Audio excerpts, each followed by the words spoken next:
Okay. Are you ready? Mm-hmm. Here's the cold open. Okay. What did the fish say when he swam into a wall? What did the fish say? Damn. Play the theme song.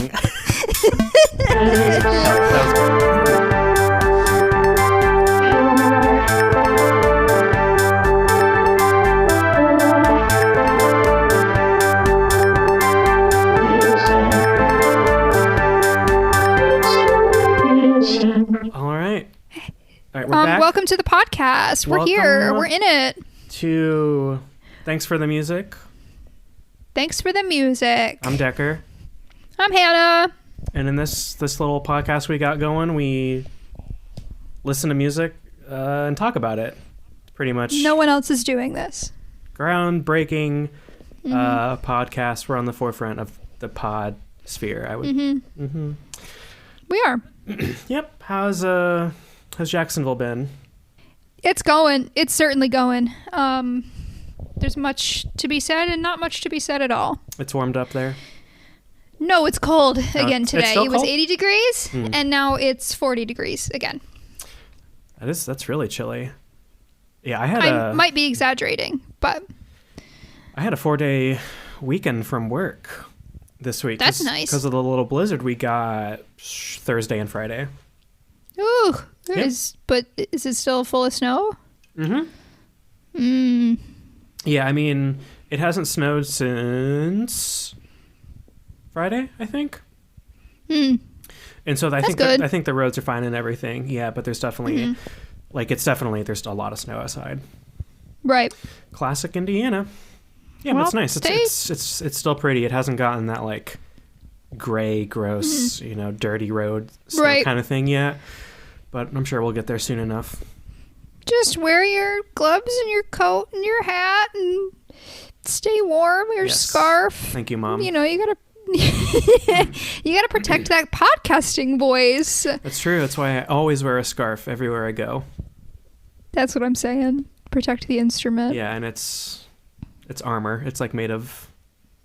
It's like a bulletproof scarf. I don't know if that's warm, but okay.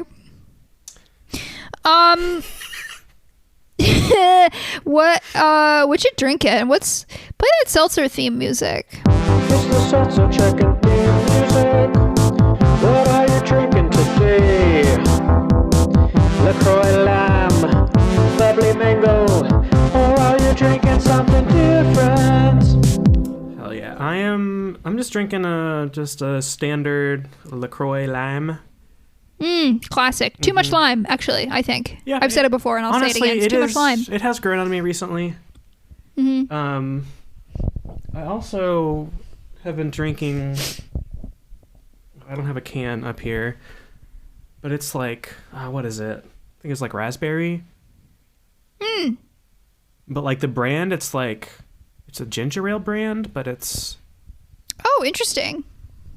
Yeah, it's good. What are you drinking? Oh, I got the Raz Cranberry LaCroix going right now. Hell yeah. Yeah, it's really is a good flavor. These like berry flavors that LaCroix does are really, really good. Yeah, I have several of the Raz Cranberry cans next to my bed right now as we speak. They're really tasty. There's one on my windowsill too. Yep. It's Seltzer Nation. Seltzer Nation, rise up. This is our mini podcast. Hell yeah. The Seltzer podcast. Yep. So who's gonna go first? Well, I think I went first last time. Okay. So I think it's up to you. Okay. Start us off. Okay, so today we are going to listen to and discuss the song Psych Life is Awesome by Bomb the Music Industry. I like that. I haven't listened to any of their music in a very long time, except when I can hear my roommate sometimes listening to it from the other room. Nice. Because this is in her wheelhouse. Nice. it just, again, it's like this, and then when we did Motion City soundtrack, it is very nostalgic to me. So, and I think this song is positive. It's a very positive song, and I like that. Yeah. I love positive life. It's like a little song about gratitude. Yeah. So have I ever told you about like my kind of personal history with this song, and then just, I guess, kind of bomb the music industry in general before? I'm about 90% positive. Yes, you have. Okay. I feel like there's no way. I feel like we sat and had many conversations about this band. You introduced me to this band. Yeah, right, for sure. Because we watched the documentary about this band the documentary together. So you could point out you in the crowd and where they spell your name wrong. Famously, am a part of the documentary, and yeah, Kavosai is how they spelled my name. Yeah. So it's like, it's kind of a big deal for me to talk about specifically this song. Because this song, and then eventually, like, discovering the song and then eventually getting into bomb the music industry is like the most important life event for me, like, connected to music. So the story is, let me see, like, I was at IU, I was in college, I was dealing with a breakup, whatever. Colin and I were living together, and I actually came about the song in a weird way. I was watching some like slam poetry YouTube videos, and this one slam poet who I wasn't able to find, I'll try to do a little more research after this, so we can hopefully put the video in the show notes if it's still up on YouTube. But the poet talks about Jeff Rosenstock and bomb the music industry, and he quotes this song a couple of times. And so I remember sitting in like the third floor of the Wells Library at IU, being very depressed, feeling very, just kind of broken up. Yeah, just basically really just like still in the shadow of this breakup and still really feeling it.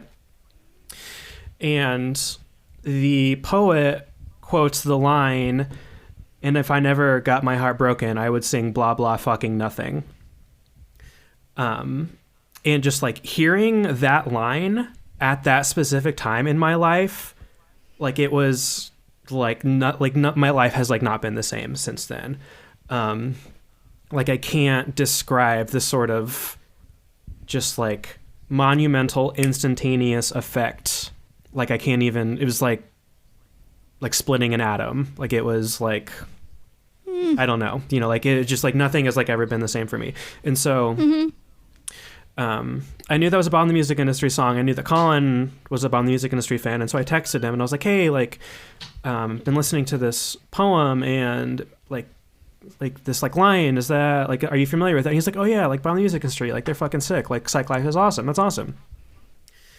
And so from there I really got deep into a rabbit hole of bomb the music industry songs.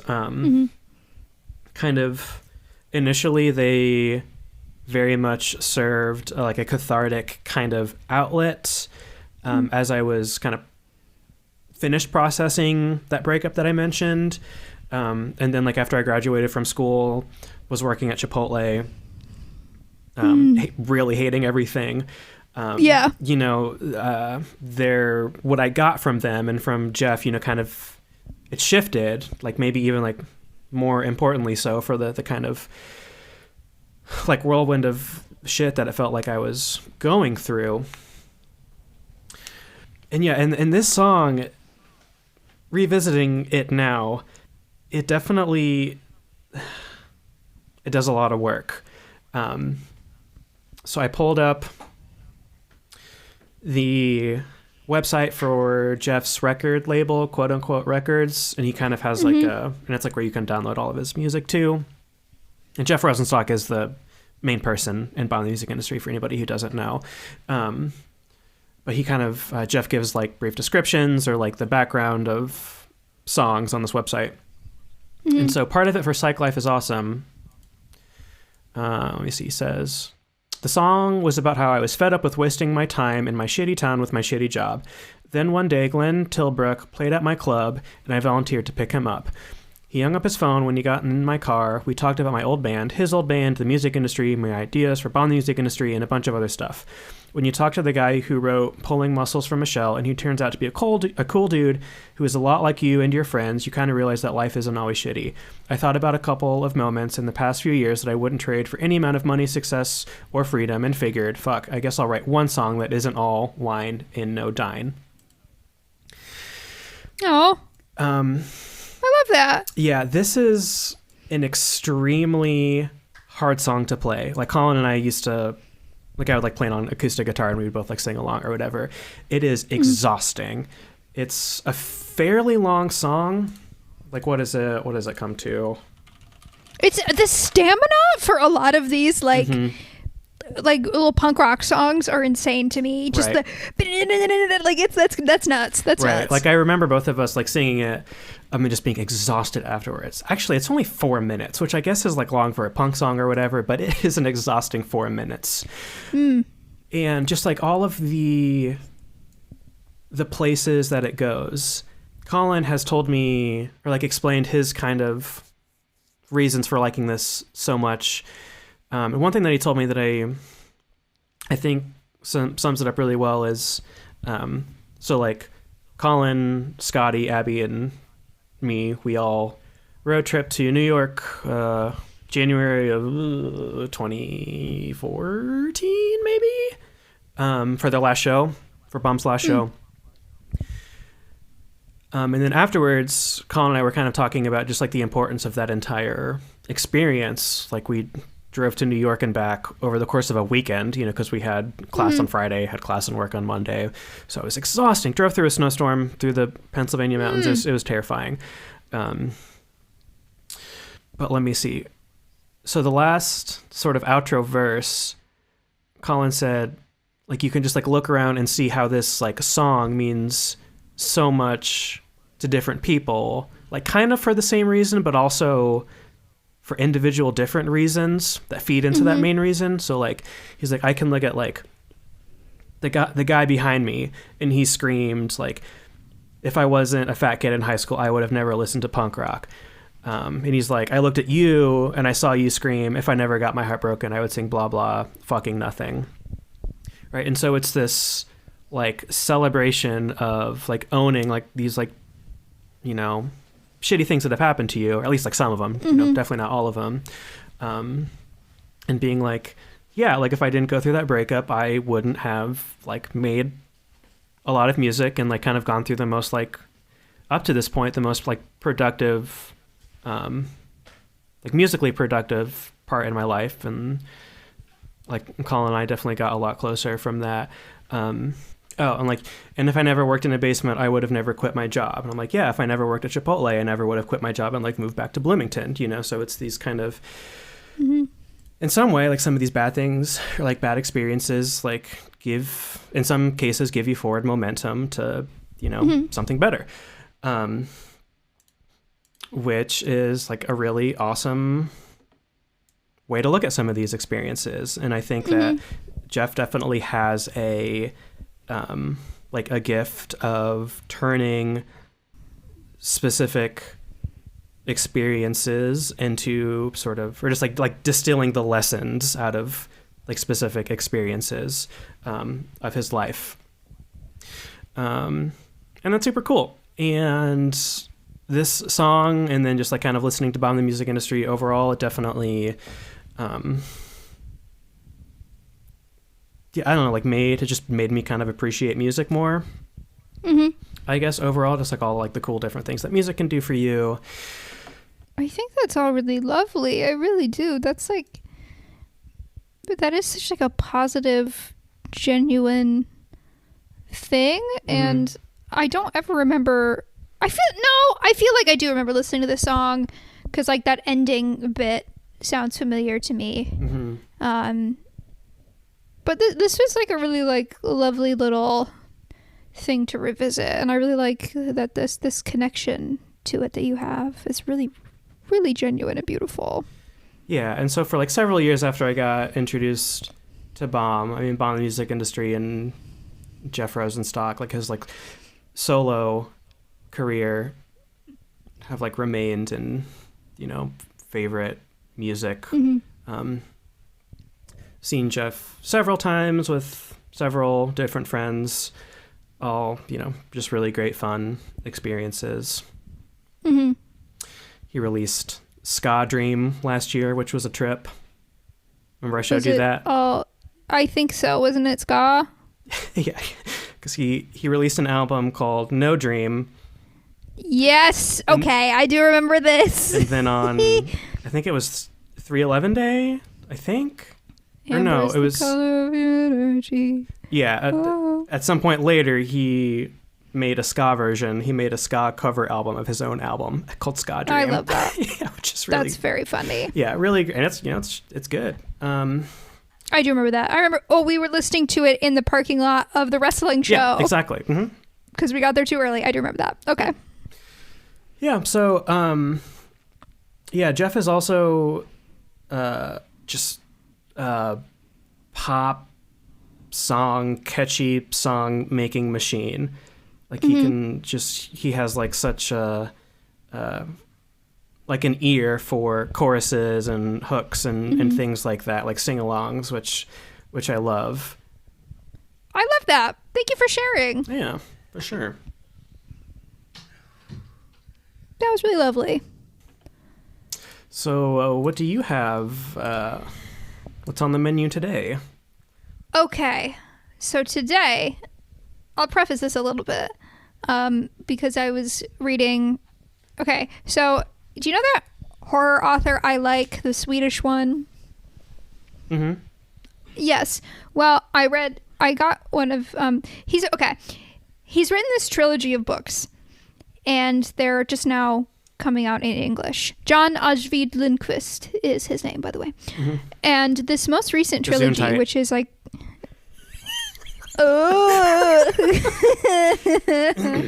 But this most recent trilogy of books, the English titles, I don't know if it's the same in Swedish, but the English titles are, the first one is I Am Behind You, the second is I Always Find You, and the third is I Am the Tiger, which is the chorus of an ABBA song, and it is Tiger by ABBA.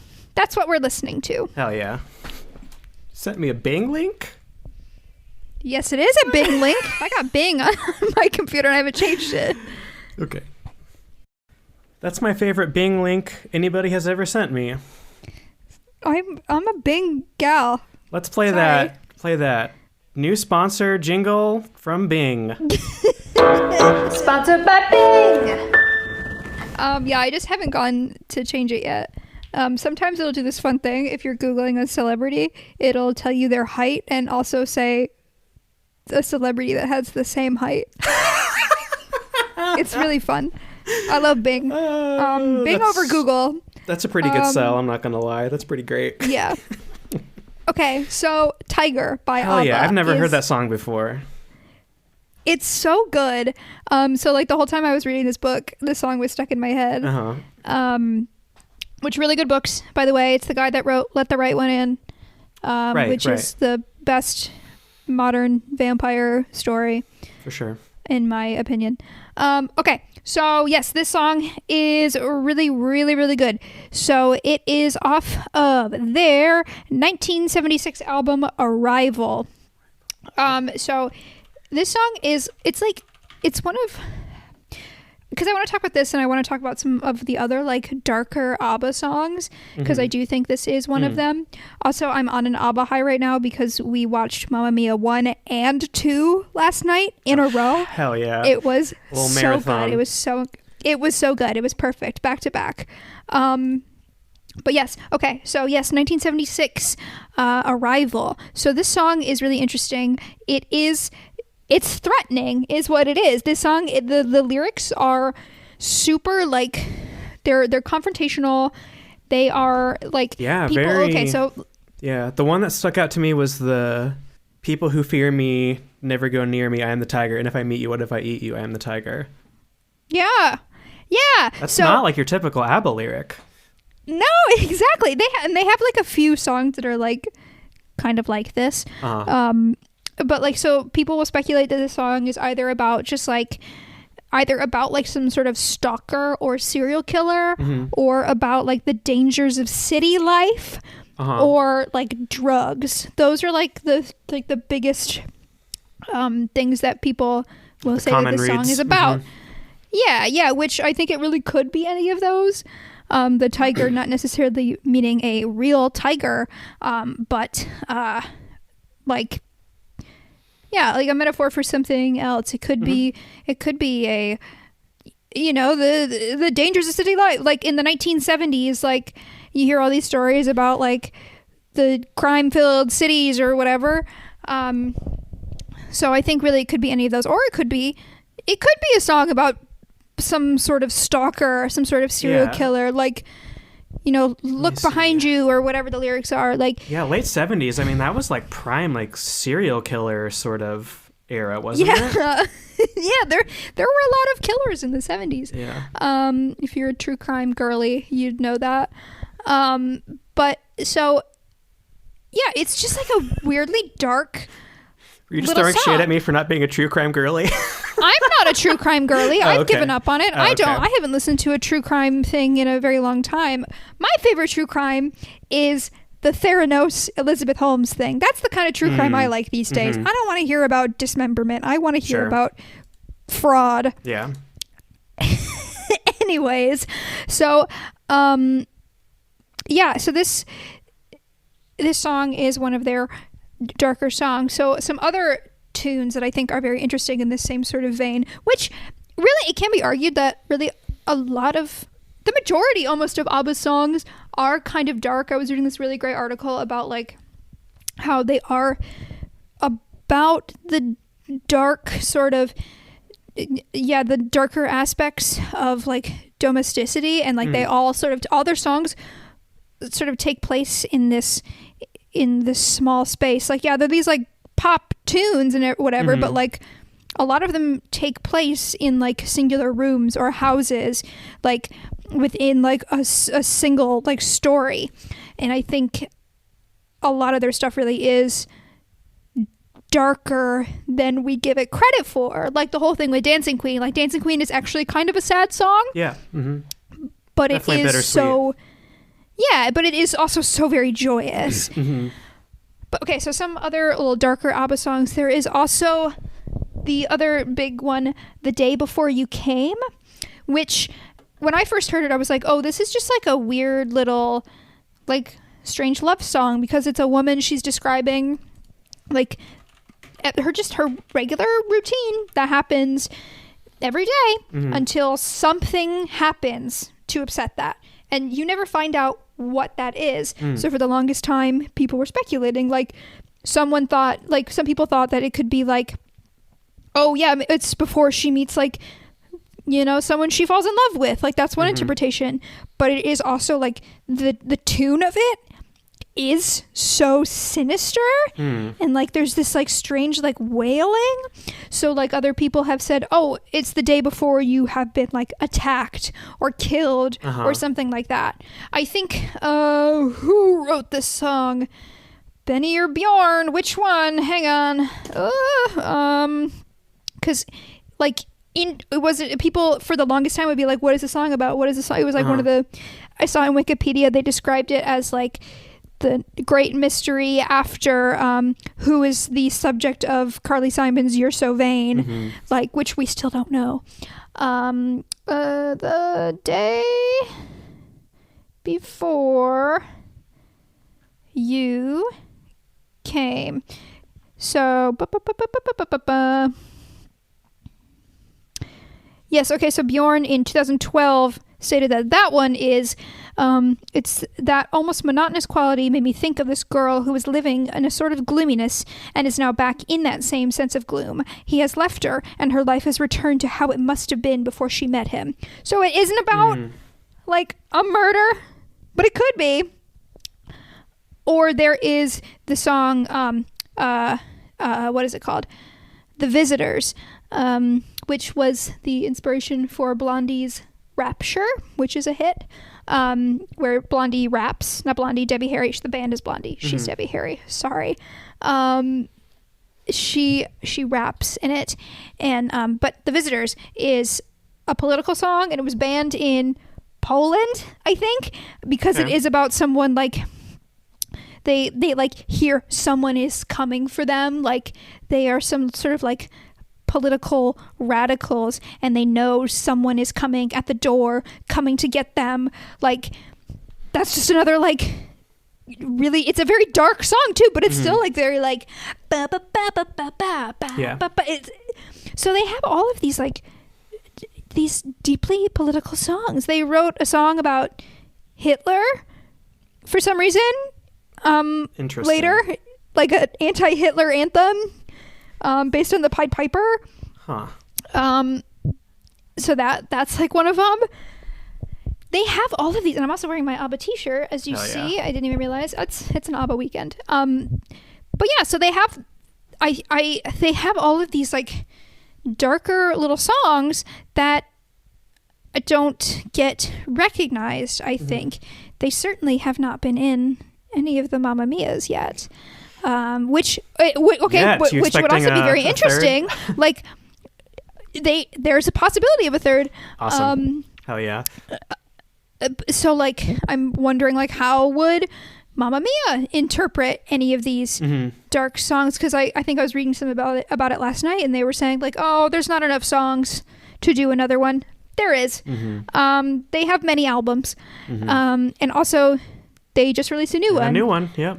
Right, exactly. So I think if they were to maybe choose like one of these weird little dark songs, like how would that fit into the narrative? Like I'm imagining that the third one is going to be about Cher's character, and she's like in Mexico being a political revolutionary. Already, there we go. The Visitors. We can put that in there about political revolutionaries. Sure. Boom. I'm writing it myself. Hire me. But yeah, so the song has just been stuck in my head. I love ABBA. It was about time to talk about ABBA. Yeah, and that's like such a great riff, like a main theme for that song too.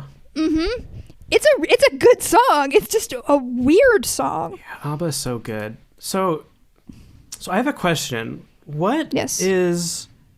How is ABBA sort of generally perceived? Like for like you're just like kind of regular, maybe not like a diehard fan, but just like somebody's like, yeah, ABBA. Like what are they kind of recognized as? Like are they just like kind of recognized as just like sheer, just like kind of a pop machine, like a pop factory, like kind of fluff? I think so. For like the greater listening public, I do think that it is about like those poppy sort of like Dancing Queen, like Waterloo, like Super Trooper.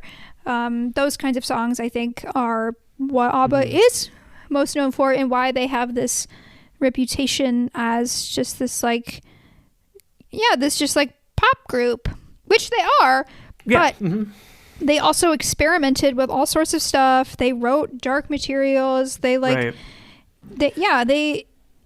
they really do have like such an interesting catalog, and I think Benny and Bjorn really did try things as songwriters. I would absolutely agree with that.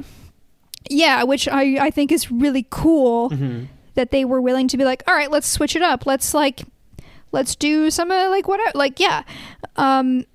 So I think, on the surface, they are, Dancing Queen. But there is so much more. I think I read an article once, and I wish I could find it, about how, I think it was on Pitchfork, about how ABBA is like, you as a child, you love ABBA because of Dancing Queen.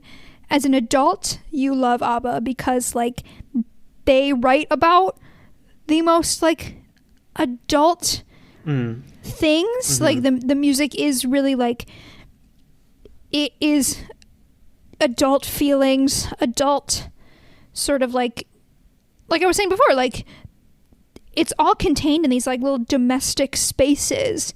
Yeah. And I think when you're older, that means so much more to you. So they are a group for adults, I think, which is why I think you see everybody as they get older get more into ABBA. Yeah, that's true. 'Cause I don't know if you remember this, but from my perspective, you really got into ABBA around 2017, like when we were living in Bloomington. Because I remember, I think like you came home from work or I came home from work. I don't know. Somebody came back from work and you were like, you know what? Like, I like ABBA. I don't care what anybody says. Like, I think like they're really good. Like, it was like you were defending yourself like for me. And I was like, I don't really know about ABBA, but I think they're fine. But like, it's like you were like trying to like fend off like the shame of being an ABBA fan, you know, like, which was so funny to me. And now everyone is like everybody big into ABBA. Everybody's on board with ABBA. Yeah. Which I love. My little brother was listening to them earlier today in the house. Like, yes. I told you I was. What song? Do you know? It was like a couple. It was like one of them was "Gimme, Gimme, Gimme a Man After Midnight."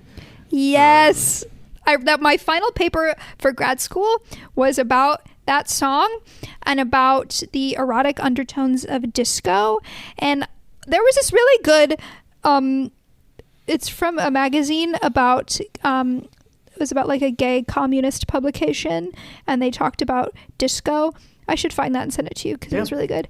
But I always that song is very special to me because it was the final thing I wrote about. Hell yeah. Yeah.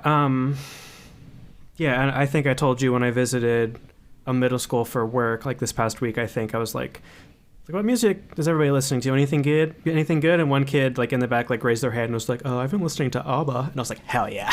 That's awesome. Yeah, they're I didn't curse. I said heck yeah. But yeah, it was it was great.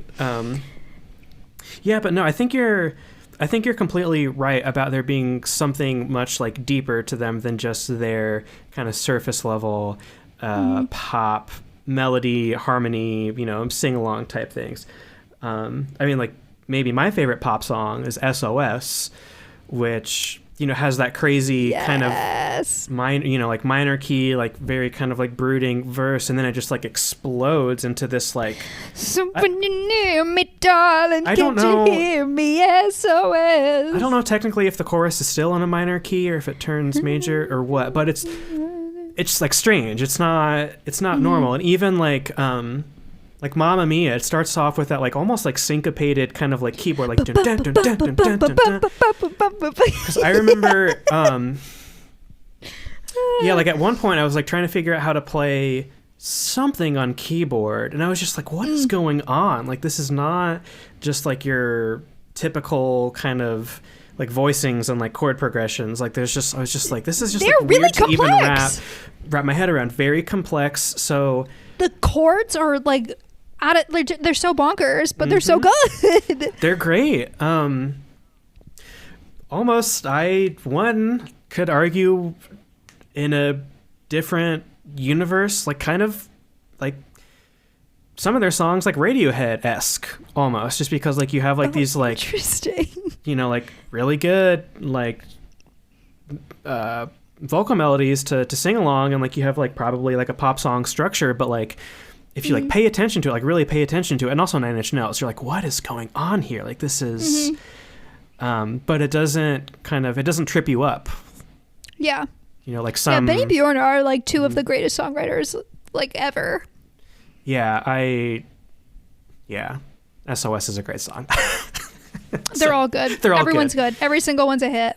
Yeah, I really need to listen to them like album by album, because I pretty much only listen to the ABBA Gold, you know, hits compilation or whatever, because the album cover for Arrival is so good. They're just like all in a helicopter. It's like a glass helicopter. My favorite one is on, because my favorite ABBA song is "If It Wasn't for the Nights." If it wasn't for the nights. That's my favorite, and that one is also really hard to. No, that one's on Voulez-Vous. That one's also really hard to play because I've also tried to sit and teach myself ABBA songs. But they're complicated. Yeah, it's just very funny to me that they're like all four of them just kind of crammed into this like weird glass helicopter, just looking at they're arriving. They have arrived. Arrival. Well, according to Wikipedia, apparently the French version, they're outside of the helicopter. And they're posing and staring at you. Then they have arrived. Then they have arrived. That's great. Yeah. ABBA's great. I feel like I've been going back and forth between ABBA and ABBA. It's my Midwest dialect. I'm so confident that it's ABBA, but I could be wrong. I feel like it has to be. Hey, do you know why their name is ABBA? Why? It's an acronym for all of their names. Is it? Yeah. Agneta, Benny, Bjorn, and Annifrid. Okay, I forgot the last one's name. Love them. They're great. Glad Love 'em. that you got me into them. Mm-hmm. I do what I can. They're so good. They're so good. Nice. Thank you for sharing that. I will. Yeah. I'll listen through this album this week. Yeah. Let me know what you think. Yeah. I actually have trivia this week. I prepared. Okay. It's the trivia.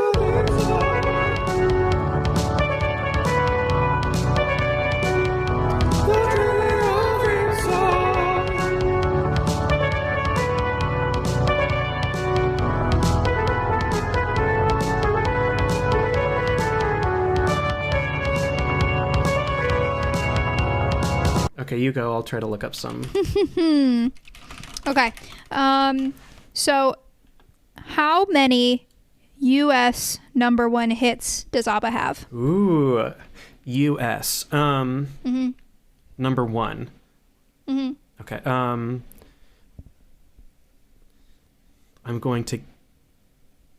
I'm just gonna guess. I'm gonna start off with the Holy Trinity of Mamma Mia, Dancing Queen, and SOS. I'll throw Voulez-Vous in there.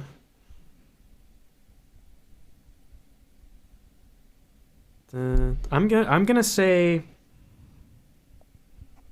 8. It's actually only one. No. They have only one U.S. number one hit, and that was Dancing Queen. What? How is that possible? I know, but that's the only U.S. hit. They charted, much higher in other countries, but U.S. it was just Dancing Queen. Another reason why this is the worst country ever. Oh my goodness. Wow, that's very surprising. Huh. I know. I thought that was a fun piece of trivia. That is a fun piece of trivia. Let me see. Hold on. I'm going to come up with a multiple choice.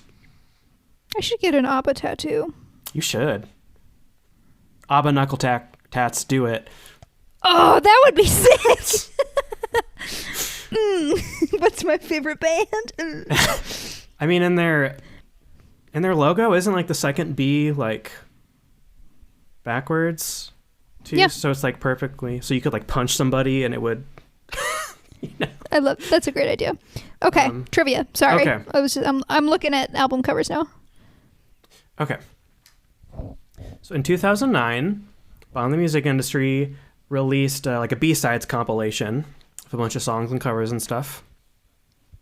And the compilation was named after a popular TV show. Was the TV show that it was named after A, Lost, B, The Office, or C, SpongeBob? Lost. It is Lost, yeah.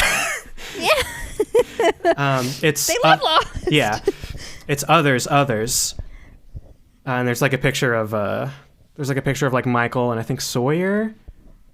And like maybe Jen's in there too, which is like a pretty great name for a B-sides comp, like others, and then like on the TV show they're like others.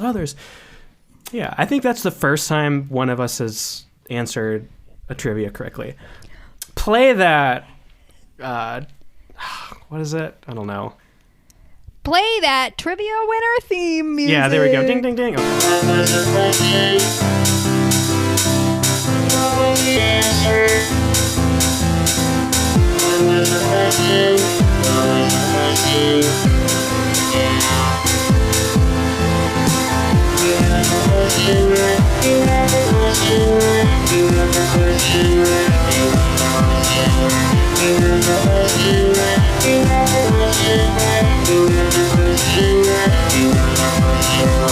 Okay. That's good. All right. I'm really that one. Okay, that you had to know that would have been so easy though. I figured it would be. Yeah. Yeah.